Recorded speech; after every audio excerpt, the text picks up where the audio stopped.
Welcome to the 2020 Greensteading Summit, presented by the Green Dream Project. This is a special series of videos featuring permaculturists, homesteaders, farmers, gardeners, and people dedicated to sustainable living. We thank you so much for joining us.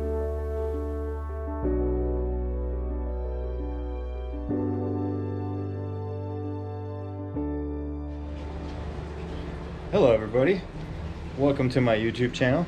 My name is Todd and this is Building with Todd. So if you're wondering what this video is about, I've been invited to the 2020 Greensteading Summit. I was invited by Jim and Jess from Green Dream Project, and well, I'd like to explain a little bit about what we have back here. So hope you guys are having good luck with all your gardening and all your projects and staying safe out there and all that good stuff. Here on my channel we focus on building things and mainly aquaponics systems. So I have two different types of systems. I have one that's solar powered. We'll say that with hand quotes because I broke one of the pumps and I have an electric pump in there supplementing the system right now. But I guess we'll just jump right into it and I'll explain how everything works. So over here we have, these are our breeding tanks. This one's empty right now, but this one is filled with babies. I'll take a peek in there. And they're splashing around. And then over here we have our adult fish. It's hard to see them in there right now because of the algae. I had to take the Plecostomus out because he was too big. And then I put another one in there and he was tiny and he's not keeping up with the algae. But you can see the fish looking at me. Maybe we can open the lid up here and check them out. So basically, it's just like a normal fish tank. It's just, these are very large. These are, I think they're 150 gallons a piece. And the fish live most of their lives in here as adults. So I feed them twice a day. I feed them fruits and vegetables. And then I also use some pellets to supplement some nutrients for them. And then as the fish consume that and then they breathe in the water, they create ammonia and the fish waste. And the fish waste, the solids, wind up in this system here. This is my solids capture tank here. So the solids get captured and then I just drain them out here. Usually just takes a couple seconds, and once the water clears up, that's all the solids. So we'll take a look inside. And basically, it's just a 55-gallon drum. It has an inlet right there from the fish tanks. All the solids sink to the bottom, and all the water comes up here and drains into this pipe right here. It's a 2-inch pipe, 2-inch PVC. Most of the stuff I work with is 2-inch. And then that comes out here and then goes into this system there, this filter, and this is my biological filter. So basically I'm just using Mother Nature because she's been doing this since the beginning of time. So we'll take these out, and if you see the discoloration on there, that's actually nitrifying bacteria growing on these. And each one of these has a very large surface area if I were to take it and flatten it out. So we have these are bought by the gallon. I think I have 10 or 20 gallons worth in here.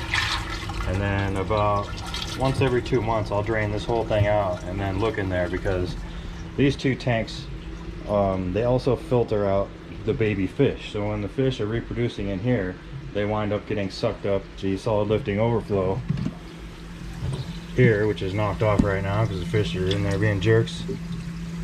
And then we'll put that back together. We'll do that off camera. We don't need to. I don't have to do that right this minute. But it winds up, the fish wind up, the baby fish wind up coming in here through the solid lifting overflow, and then they get trapped in these two filter systems. So a few days ago, I found about 10 tilapia in this tank, and about 5 tilapia and 5 giant goldfish in this one. But once I drain those out and catch the fish, I put the fish in the proper tanks. So I put the baby fish in here. The larger fish I'll stick out here in the solar powered system. But go back to this system over here. So the water drains out through the biofilter, through those 2-inch PVC pipes right there that I drilled a whole bunch of holes in, so that the media does not get sucked down into the sump tank. So that pipe comes out here and it goes underground, and I have it buried underground so you don't, one, don't trip over it, and two, for thermal heat protection. So it's buried 4 feet underground right here, and it helps lower the temperature of the water going to the sump tank from the fish tanks. Now it's going to get a little loud in here, apologize for the splashing, but there's the sump tank. This is 375 gallons. It looks like there's, I don't know, 100 gallons in there right now. So these guys are getting ready to do a drain, and I'll explain how that works. So once the water from the fish tanks goes into the sump tank, it's then pumped out through another pump, pumped underground through pipes that I buried underground again, and then they come up here inside the grow beds, and that just stays covered so we don't get algae growing in there. And then the grow beds are filled with hydroton. Now this is probably one of the best grow mediums for aquaponics, if you're not on a tight budget. I know a lot of people use river rocks too, but if you're using river rocks, you have to test all the rocks, because if you have any rocks that can lower or raise the pH, you're going to run into a problem. So usually you could test the rocks by pouring vinegar on them, but if you're doing a large scale aquaponics system like this, it could take a long time to do that. So I just bite the bullet. I invested in these about 4 or 5 years ago, and they work great. You can see the grape plant here, it's got a nice trunk on it. So once the water goes in through the fill line over there, it fills up the grow bed. You can see the bell siphon in here, and once the water runs over the top of that bell, or over that drain right there, it creates a siphon, just like when you flush the toilet. So we'll put this back on there, and it should kick on. I'm not going to sit here and watch it because it'll take a minute or two, but you can see the water in there getting violent, and then it'll suck out all the air, and then it'll drain out all the water in the entire grow bed, oxygenating all the roots, and then helping break down any more plant waste. And there's also I don't know if we'll be able to find any or see any, but we've got worms that live in here too. There's colonies of red wigglers. They're probably focused on the live plants right now, consuming the dead roots, but there's lots of worms that live inside here. And we have multiple varieties of plants, fruits, and vegetables that I grow throughout the year. So each in the summertime we tend to grow mostly fruits. I say we, but me. Like we have a watermelon right here, and then over here we've got cucumbers and corn and green beans. I pretty much pulled out all the cucumbers. There's still a couple in here, here and there. They're really tasty. I like growing a lot of this stuff. I juice it or cook it in a stew. But anyways, back to the fruits. And I apologize if I'm bouncing around in here a lot. I have a lot on my mind. I'm always thinking. So anyways, we got bell peppers. We got a couple in there right now. Thinking these ones might be the orange kind. We have orange, red, and green. And then we also have some Scotch bonnets. We have, looks like a dried up dead plant here, which is fine. That kind of stuff happens. We did have squash back here, but I already pulled those out. They're done for the season. And then my tomatoes, they didn't do very good this year. We had a lot of bugs at the beginning of the season, so a lot of the plants were stressed out, which is fine. This stuff is easily replaced every year. I do this every year, so it's no big deal. If I get a bunch of tomatoes, wonderful. If not, that's fine as well. There's a lot of birds that like to come in here and pick at the tomatoes as well, so sometimes it's a kind of a, I don't want to say a fight, but a struggle with the birds. So I have to try to get the tomatoes right before they ripen and change colors.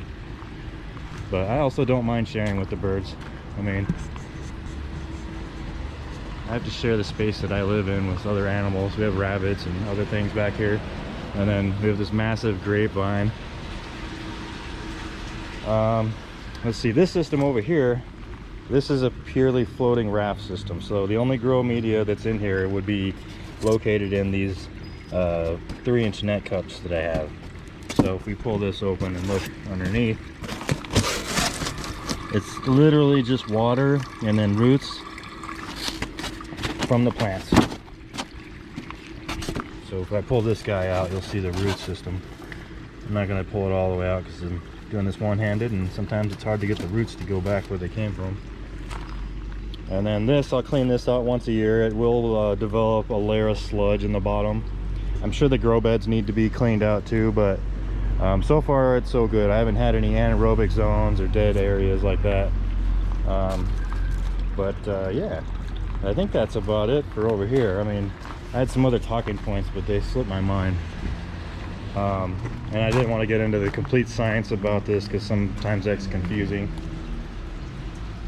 And then like I get a lot of questions on what sort of electronics do I use for testing the parameters of the water, such as the pH and calcium and iron and things of that nature.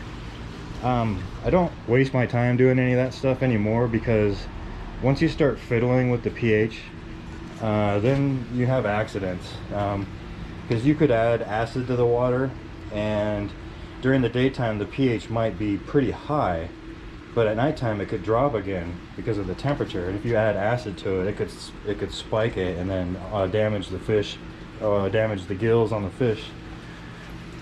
So I typically will just let Mother Nature do what she does. I don't know if you can see through the algae in the glass here, but the fish are all like trying to look out at me. There's 20 or 30 little tilapia in there. Very curious. So yeah, anyways, yeah, I don't do any of that sort of testing anymore. I can usually tell by looking at the plants if there's a nutrient deficiency, because the fish don't produce any iron or calcium. So it looks like they might be hungry. Let's go get some food and we'll toss it in there and see if we can get them on film eating. That's a very difficult thing to do. It took a long time before these fish got used to me. So we'll throw some pellets in there. See if we can get a little feeding frenzy going on. So see how excited the fish might be, or not. And there they go. They'll eat up almost all that food pretty quickly. There's some smaller tilapia in there that can't eat those pellets, so earlier I put some flakes in there and fed them with those. But this system is typically all solar powered. So we have a grow bed up here, 2 solar panels. These were about $100 each, and they included a pump. It's a very tiny pump. I can pull this one out and show you. This is the one that I broke. I broke this off. I've actually broken this like 5 times. But here's you can see the power of the solar panels pushing the water up. So I just leave it down here for now until I decide to fix it. And then up here, I usually grow potatoes up here in the winter time, because this is in direct sun, so it doesn't do very good with much else. Maybe basil, but I didn't plant any early enough. And then on this side we have a bunch of corn, and some of it did okay, and then the rest not so much. I did pull some of these down and eat some of the corn. There's one that I looked at the other day and let dry out. Looks like the birds got to it, which is fine. So didn't have too much success with corn this year, but that's okay. Win some, you lose some. I didn't have any very large ears in here because this is all organic, so I'm not using any chemicals or anything like that. I guess we'll better wrap this up. We're looking at 13-14 minutes right now. So if you guys have any questions, and I know you might, pop those in at the bottom if you want to follow along. My channel is Building with Todd, and as always, keep building and try to be good to each other. You never know, might not be here for very long. I know things can change just like that.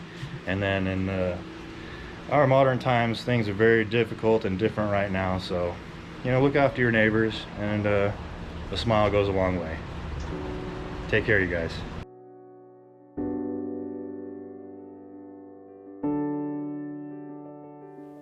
Once again, thank you so much for joining us. Don't forget to check out the other summit videos as well. They'll be available for a limited time on the Green Dream Project YouTube channel. Remember to check out the links in the video description for more information on our speakers and to find out how to get access to all the summit videos to watch anytime.